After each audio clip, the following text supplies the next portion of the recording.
j'ai décidé de dissoudre l'Assemblée nationale. Ah, l'humour. Il n'y a pas d'hélice, c'est l'as. C'est là qu'est l'os. En fait, on était à Sciences Po ensemble, en fait. Je vous ai compris. Vous êtes croisés à On était en même temps. Il y a beaucoup de monde quand même. Ouais, Alors, Vous êtes des enfants de bourgeois. Je vous demande de vous arrêter. Un petit mot pour Sciences Polémiques. Ah, c'est une des choses que je préfère. Bonjour à tous et bienvenue dans ce 3e numéro de Sciences Polémiques reçoit, l'émission qui vous permet d'en savoir plus sur les professeurs et membres de l'administration de Sciences Po, et une émission qui rencontre aussi un certain succès puisque vous êtes de plus en plus nombreux à nous écouter et nous vous en remercions. Cette fois, nous faisons le doublé. Après avoir invité Étienne Vasmer, nous avons en effet reçu des dizaines de messages d'un certain YA qui voulait absolument qu'on l'invite aussi. Nous avions fait l'erreur de les séparer. Ils sont comme Pic et Ploc, Laurel et Hardy, Rox et Rookie. Lui, il voit les choses en grand, il est professeur de macroéconomie en première année. Aujourd'hui, Sciences Polémiques reçoit Yann Algan. Bonjour. Bonjour Juliette, Jeff et Étienne, et bonjour à tous les étudiants. Yann Algan, vous êtes donc keynésien, donc favorable à la dette, mais vous aimez tout le monde, vous êtes neutre, vous êtes à la fois favorable aux thèses de Keynes, Hayek, Marx, Ricardo et Philippe Poutou. Sur votre biographie, on ne dira pas grand-chose. Il existe en effet une page Wikipédia très détaillée. Vous avez dû passer beaucoup de temps, j'imagine, pour la rédiger. Vous avez acquis une renommée internationale grâce à votre scooter rose. D'ailleurs, si je peux me permettre un conseil, le scooter rose pour aller tromper sa femme, par les temps qui courent, c'est pas très discret, mais chut, on dira rien. Bref, j'en suis sûr, dans cette émission, comme dans votre cours, nous atteindrons l'équilibre. Et pour ceux de nos auditeurs qui auraient déjà mal à la tête, rassurez-vous, l'effet Algan vous fera du bien. D'ailleurs, comment vous définiriez l'effet Algan ? Il y a des effets secondaires, ça peut entraîner des somnolences ou au contraire, ça aide à se sentir mieux ? Non, au contraire, l'effet secondaire, c'est un regain d'énergie et de curiosité, j'espère. Sans plus attendre, nous allons donc passer à votre portrait, et cette fois nous innovons, et plutôt que de proposer un portrait classique, c'est un portrait à un trou, un portrait participatif que nous allons faire tout de suite avec vous. Et c'est donc Juliette qui va commencer. Le jour de votre naissance, c'était la grosse ambiance. J'exprime à Madame Georges Pompidou, à ses enfants, à sa famille, notre profonde émotion, et je leur présente les condoléances respectueuses et très attristées du Conseil constitutionnel. Donc, le lendemain de la mort de Pompidou, alors qu'un grand homme mourait, un autre naissait. C'était le 3 avril 1974. Vous vous souvenez de ce qui s'est passé en 1974 ? Je me souviens surtout, effectivement, d'être la réincarnation de Pompidou. Je fais d'ailleurs très attention à mon régime alimentaire pour éviter d'avoir de plus en plus ces allures. Tiens, vous êtes donc né en avril, vous êtes du signe du poisson. Donc dans votre travail, vous ne chômerez pas. En effet, vous saurez vous lever tôt et vous coucher tard, bien déterminé à accomplir tout ce que vous aurez en tête. Votre entrain pourra même booster vos collègues et vous les entraînerez dans votre fougue. Voilà un extrait de l'horoscope des poissons pour les prochaines semaines. Vos élèves sont prévenus, les galops, ça va pas être facile. Vous y croyez, vous, aux horoscopes ? Oui, mais j'y crois d'autant plus lorsque je les connais bien, parce qu'avril, c'est pas du tout poisson, c'est bélier. Hein. Ah ça c'est embêtant. J'ai regardé... Ah merde, parce que j'ai regardé sur internet rapidement. Tu refais, comment tu dis bélier au lieu de poisson. Je voilà. pense que personne n'ira vérifier. On va faire comme ça. Très bonne idée, excellente idée. Et merci pour la précision, je sais pas où est-ce que j'ai trouvé ça. Bon, bref.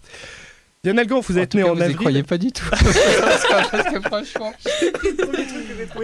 Non, mais pas de poisson. Non, mais poisson, c'est Mars, cela dit. Ouais. Ah bon. C'est pas Eh ben, ouais. Donc... C'est comme ça. Ok. On va recommencer. Excusez-moi. Yann Algan, vous êtes né en avril, donc vous êtes du signe du poisson. Merde, mais non. Donc, Yann Algan, vous êtes né en avril, donc vous êtes du signe du bélier. Et dans l'horoscope que j'ai trouvé pour les prochaines semaines, il est écrit ceci. Dans votre travail, vous ne chômerez pas, en effet, vous saurez vous lever tôt et vous coucher tard, bien déterminé à accomplir tout ce que vous aurez en tête. Votre entrain pourra même booster vos collègues et vous les entraînerez dans votre fougue. Vos élèves sont donc prévenus, les galops, ça va pas être facile. Vous y croyez, vous, aux horoscopes ? Alors, je crois surtout Henri Casaraï, mais la description que vous m'avez donnée est quand même assez fidèle avec ce que je fais. Et votre tempérament actuel ? Exactement, j'ai un tempérament qui ne chôme pas. J'ai aussi trouvé sur internet ces prévisions de ce qui va se passer dans le monde en 2014. Alors je cite, des grèves, des émeutes, un krach boursier avec une précision entre parenthèses possible, des attaques aériennes sournoises et des explosions diverses sur terre, sur l'air et sur l'eau. Ça ressemble presque à des prévisions d'économistes. Les rapports entre économie et voyance sont-ils si étroits que ça ? Oui, c'est vrai, mais en même temps, je pense que l'un des sujets les plus drôles qui serait à faire, c'est de véritablement étudier si les personnalités dans les différents horoscopes correspondent aux attitudes des gens. Et c'est ce que font les économistes. J'ai un étudiant de thèse qui utilise des enquêtes sur les valeurs des individus et qui regarde en fonction de leur date de naissance, les valeurs correspondent bien à ce que vous pouvez lire dans Elle ou Paris Match. Donc vous voyez, les économistes s'amusent vraiment à tout, même à la vie concrète des gens. C'est très amusant l'économie, on en est tous persuadés. Revenons maintenant à votre portrait qui va être continué par Jeff. Oui, alors ce qui est original, c'est votre lieu de naissance, puisque vous êtes né dans un endroit qui est encore plus loin que la province. Tahiti, en 3 mots, c'était comment? C'était bien. Ça fait 3 mots. C'était bien, mais heureusement que ça s'est arrêté. Donc, que tous mes amis tahitiens ne le prennent pas mal, mais c'est une toute petite île, un vrai barrage du Pacifique, et il est vraiment nécessaire, dès l'adolescence, de rentrer pour s'apercevoir qu'un autre monde existe. Est-ce qu'on porte vraiment des chemises à fleurs à Tahiti? Alors, mon père en porte, mais j'ai toujours trouvé son look détestable. D'accord, vous avez donc troqué les chemises à fleurs et les tongs pour endosser le costume du professeur d'économie. Qu'est-ce qui vous a poussé à faire de l'économie? Est-ce que c'était pour gagner de l'argent? Non, c'est la philosophie. J'étais passionné de philosophie, en particulier des comportements moraux. Quelles étaient justement les incitations non monétaires dans les comportements humains? Et pour comprendre ces incitations non monétaires, il fallait les comparer par rapport à l'autre bloc d'incitations essentielles qui sont les incitations monétaires. Et donc la philo-économie, c'était 2 choses très liées. Donc quand on est prof à Sciences Po, il n'y a pas d'incitation monétaire. C'est une information intéressante. Il faudra demander à Frédéric Miot. D'accord, nous lui demanderons. Il y a enfin une autre question qu'on se pose. Quand on était ado dans les années 1980, qu'est-ce qu'on aimait? C'était quoi les idoles de votre adolescence, de Justin Bieber de l'époque? Moi, c'était surtout des groupes de rock. J'étais vraiment... Dans les années 80, c'était Joy Division, c'était le mouvement anglais, c'était bien sûr les Smiths, Clash, et puis Noir Désir. Donc je me souviens je passais en général mes soirées, ou en tout cas mes week-ends dans des concerts. D'accord, donc quand il n'y avait pas Justin Bieber pour se déhancher dans le surboom, il y avait quand même des substituts. Exactement. Êtes-vous si fier de vos notes du bac que vous les affichez sur Wikipédia? Non, j'ai vraiment honte de cette page et je pense que cette page a été faite par des étudiants de Sciences Po à partir d'un interview que j'ai donné. Donc j'espère qu'elle va changer suite à cette interview. Donc mes notes ne sont pas bonnes, vous pouvez les enlever, vous pouvez les corriger. Je ne suis pas fier d'avoir eu une bonne mention. Maintenant, le problème, c'est que si je me mettais moi-même à corriger cette page Wikipédia, je pense que tout le monde serait au courant et ma gloire serait encore plus basse. C'est vrai. Et donc nous, on envisage de publier une tribune sur rue 89 pour montrer au grand jour nos notes du brevet. Vous voulez y participer? Oui, mais alors il faudra vraiment que je dépoussière mes diplômes de l'époque. D'accord, merci. Vous avez fait vos études à Paris 1, donc vous avez raté Sciences Po. Ensuite, vous êtes devenu docteur en économie en 2002 et vous aurez le prix Nobel en... Oh, j'espère en 2015, l'année prochaine. C'est en tout cas... J'étais très content de passer par le monde universitaire. À l'époque, je n'avais pas pensé à faire Sciences Po. J'étais vraiment focalisé sur l'école normale supérieure. Et le fait de ne pas avoir intégré l'école m'a quand même vraiment donné une soif, pas nécessairement de revanche, mais une soif d'apprendre. Et lorsque je me suis retourné vers l'université, j'ai trouvé des cours absolument merveilleux. Et je pense que c'est très très bien, c'est peut-être une banalité, mais c'est très très bien de connaître des échecs et de s'apercevoir que finalement on peut toujours apprendre par des voies transverses. Alors moi, le prix Nobel, je vous le souhaite vraiment parce que je me souviens d'une séance très larmoyante où vous plaignez le pauvre Krugman qui chaque année voulait son prix Nobel. Je l'aurai, et puis je l'ai pas. Et donc j'ai senti beaucoup de frustration là-dedans. Donc du coup, j'espère que tout ça va s'atténuer quand vous l'aurez enfin en 2015. C'est ce qu'on vous souhaite pour l'année 2015. Vous êtes professeur à Sciences Po depuis quand? Depuis 2008 maintenant. Puisque chaque grand homme a un ennemi juré. Votre ennemi à Sciences Po, c'est qui? Alors là, vous me posez une colle.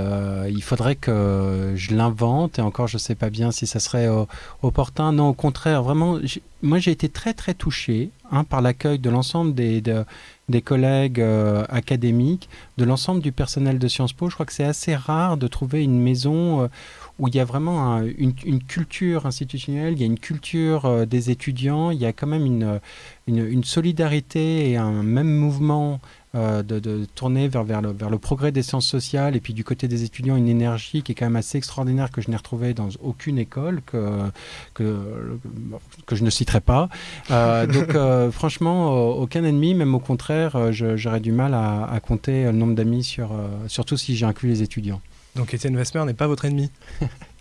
Non, mais je suis quand même content que vous m'ayez invité et que vous ayez dit que je vois les choses en grand alors que lui voit les choses en petit avec la micro. En tout petit.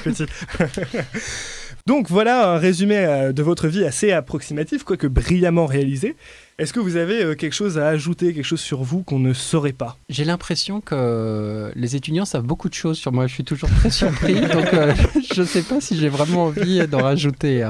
Non, maintenant, la seule chose que j'aimerais dire, c'est vraiment à quel point, en arrivant à Sciences Po, j'ai été très très étonné de trouver non seulement des étudiants très articulés, avec une vraie connaissance du monde, une vraie curiosité, mais surtout étant capable de combiner ça avec des capacités d'entrepreneuriat, de mener des projets, qui est vraiment, à mon avis, la marque de fabrique de cette institution. Nous, on est allé sur le terrain pour en savoir plus sur vous avec une partie enquête. Pour mieux cerner votre personnalité, nous avons enquêté sur ce que vos élèves pensent de vous. Enquête, investigation, révélation. Juliette, c'est à toi. Je suis donc allée au contact de vos étudiants pour leur demander de me dire la vérité, seulement la vérité, sur ce qu'ils pensaient de vous et de votre cours. J'ai commencé par aller sonder votre code de popularité auprès de votre public. Plutôt Yann Algan ou Étienne Wasmer? Algan, sans hésiter. Plutôt Algan. Algan. Je pense que j'ai préféré la macro, donc je dirais Algan. Wasmer. Algan. Ah, je suis totalement Algan. J'ai envie de dire que je suis Wassement. Est-ce que vous pensez qu'avoir la cote, c'est nécessaire pour être un bon prof? Avoir la cote? Ouais. En tout cas, il ne faut pas désirer être populaire et être prêt à galvauder votre cours pour le devenir, ça c'est clair. Mais en revanche, je pense que maintenant, comme toute discipline, l'économie est devenue trop complexe pour pouvoir juste l'enseigner sous forme de concept. Si vous voulez vraiment faire passer des messages, il faut trouver d'autres formes, et en particulier des canaux artistiques. Je suis très très sensible justement à l'ensemble du travail de Bruno Latour, qui essaie de représenter sous forme de pièces de théâtre l'ensemble des controverses autour de Gaïa. L'économie doit faire exactement la même chose. Lorsque les étudiants voient le rap Keynes, Hayek, ils sont au moins capables de souvenir que Y est égal à C plus I plus G. Mais tout ça pour vous dire que seule la forme artistique est capable vraiment d'émouvoir et de changer les jeunes, et c'est pas vouloir être populaire que de dire ça, mais de trouver un canal pertinent. Par contre, il faut bien se l'avouer, il y a un sujet sur lequel le monde sciencepiste ne penche pas en votre faveur, l'éternelle question du PIB contre PIB. Celle-là même qui a ruiné plus d'un dîner de conf de Macro. Nous avons donc sélectionné au hasard un échantillon d'individus représentatifs de la population de Sciences Po pour tenter d'établir de la manière la plus scientifique possible la réponse à cette question. Alors, les étudiants de Sciences Po, ils préfèrent le mot PIB ou PIB? Dis-moi, t'es plutôt PIB ou PIB? PIB, évidemment. Moi, je dirais plutôt PIB. Il m'a convaincu là-dessus. Moi, je dis PIB. J'ai pas encore adopté la Algan attitude. Écoutez, je vais peut-être vous surprendre, mais moi, je suis plutôt PIB. Parce que PIB, on peut pas mettre l'accent, alors que PIB, ça marche beaucoup mieux, quand même. Est-ce que c'est un choix conscient et réfléchi, motivé, intentionnel de prononciation? Non, c'est très bon, mais les étudiants de Sciences Po m'ont fait prendre conscience de trois choses. La première, je viens de l'apprendre, que je dis PIB avant de au lieu de dire PIB. C'est une émission de révélation. Exactement. La deuxième, c'est que je n'avais pas encore opéré ma mue. J'ai encore parfois la voix qui monte dans les aigus. Alors j'entends certains rires, parfois dans les nains. Et puis la troisième chose que les étudiants m'ont appris, c'est que je m'habillais très très mal, que j'avais des costumes verts qui ressemblaient à la moquette de Sciences Po. On est une émission de radio, personne n'est filmé, donc on ne dira rien sur votre tenue actuelle qui est tout à fait correcte. Il est vrai que ce qui compte vraiment, c'est de savoir si vos étudiants vous écoutent pendant vos cours. Ayant moi-même assez peu fréquenté les amphithéâtres de Sciences Po, j'ai dû aller demander à mes camarades ce qu'ils faisaient pendant vos cours. Et là aussi, les réponses sont contrastées. Et qu'est-ce que tu fais pendant les cours d'Algan en amphi? Je dors chez moi. C'est le seul cours avec François où je suis, parce que j'ai trouvé la technique où j'imprimé mes cours et je suis en même temps. Et j'écoute, et je me marre aussi parce que j'adore savoir. Ouais, je mange d'habitude. J'ai mon sandwich. Ouais, on mange. On mange de la culture et de la nourriture. Je dormais en fait. J'alternais entre Facebook et des revues d'économie pour voir d'autres visions du monde que celles que nous proposait Yann Algan. Est-ce que vous recommandez la lecture d'autres pensées que la vôtre? Oui, surtout que je ne suis pas du tout là pour défendre ma pensée. Premièrement, je pense qu'il n'y a pas de science de droite, il n'y a pas de science de gauche, il y a une science de l'être humain, une science de la compréhension dans toutes ces dimensions des comportements sociaux. Maintenant, dans mon cours, je ne suis pas là pour essayer d'opposer les personnes, surtout en première année, et je pense quelle que soit l'année, c'est vraiment une attitude qui est peu féconde. Je crois beaucoup plus à ce qu'on dirait un peu des choses evidence-based. Voilà, vous avez des faits.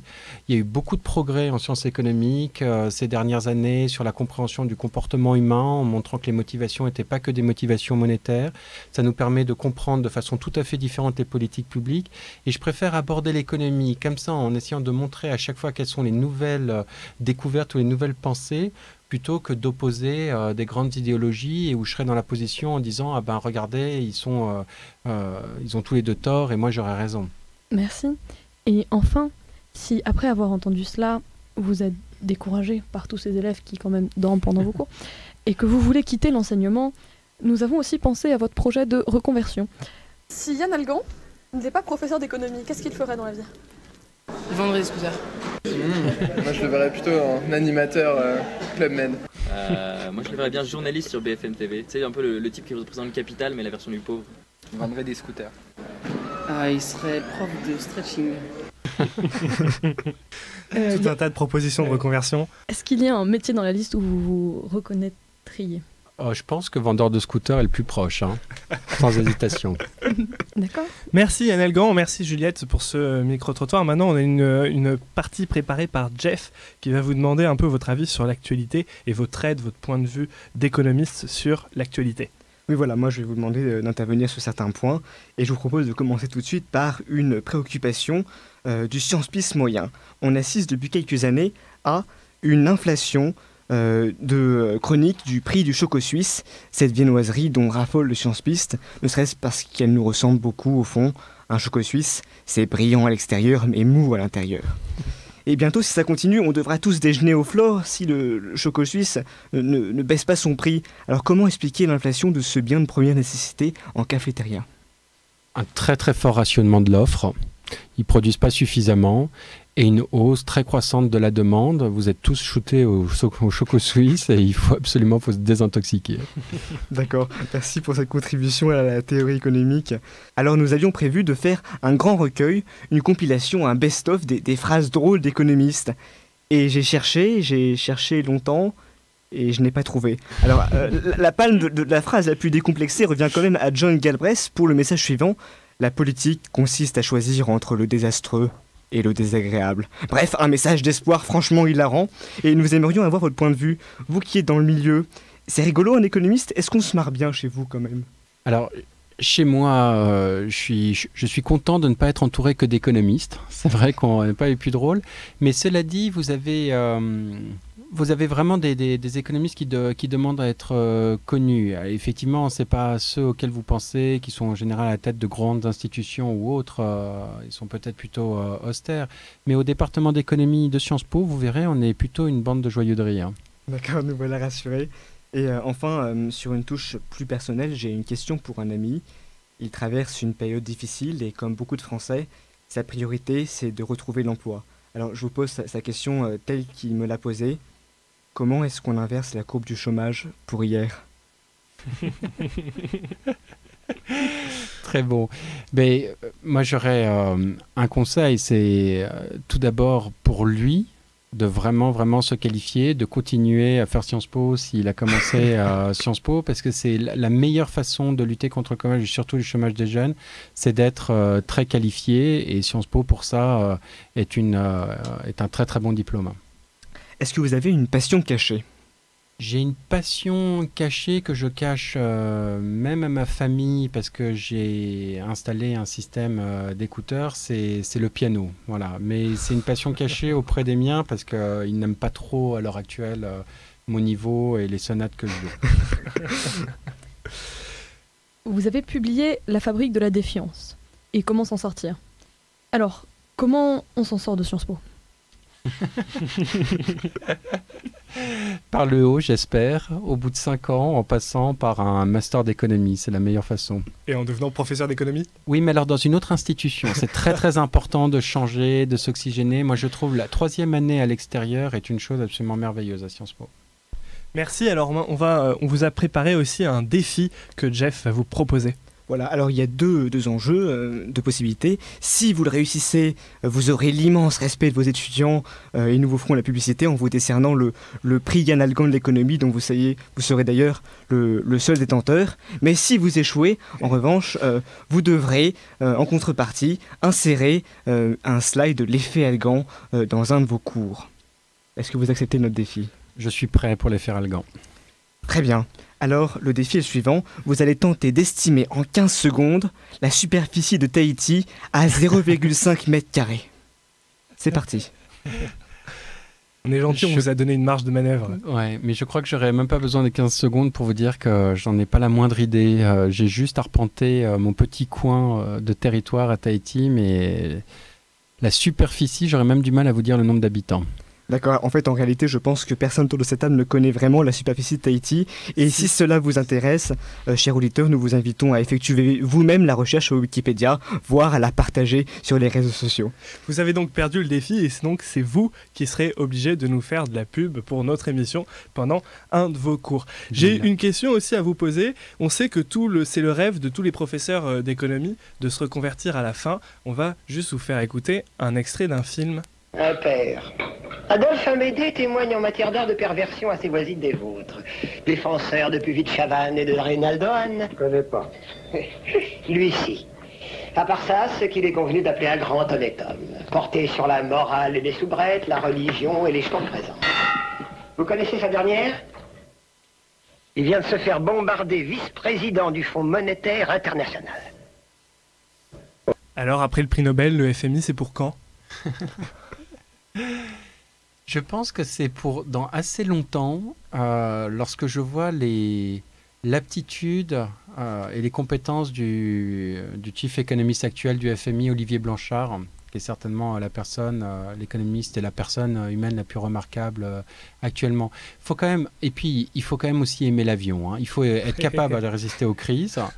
Il faut quand même tout le temps voyager et il faut avoir une capacité de compréhension de choses complexes qui n'est pas donnée à tout le monde. Ça est donné à Olivier Blanchard, peut-être pas à moi. Donc on va finir cette émission, Yann Algan, en écoutant un choix musical que vous avez fait, un titre de Nina Simone qui est... Ain't got nothing, but I got life. On l'écoute en ce moment. Pourquoi ce choix précisément ? Dans le mail que vous m'aviez envoyé, vous aviez dit que ça correspondait au tempérament du science-piste. C'est quelqu'un qui dit qu'il n'a pas de travail, qu'il n'a pas d'argent. Est-ce que c'est ça pour vous, le science-piste ? Non, mais c'est une très très belle chanson qui a été un véritable hymne pour tous les artistes et puis pour donner de l'optimisme à tout le monde. Ce que dit simplement Nina Simone dans cette chanson, c'est qu'elle a pas de maison, pas d'argent, pas de voiture, mais qu'elle a quand même une bouche, des oreilles, un dos et puis surtout sa liberté, sa vie et qu'à partir de ça, elle sera capable de créer. Et je souhaite à tous les science-pistes d'en faire autant. Merci infiniment Yann Algan d'avoir accepté notre invitation.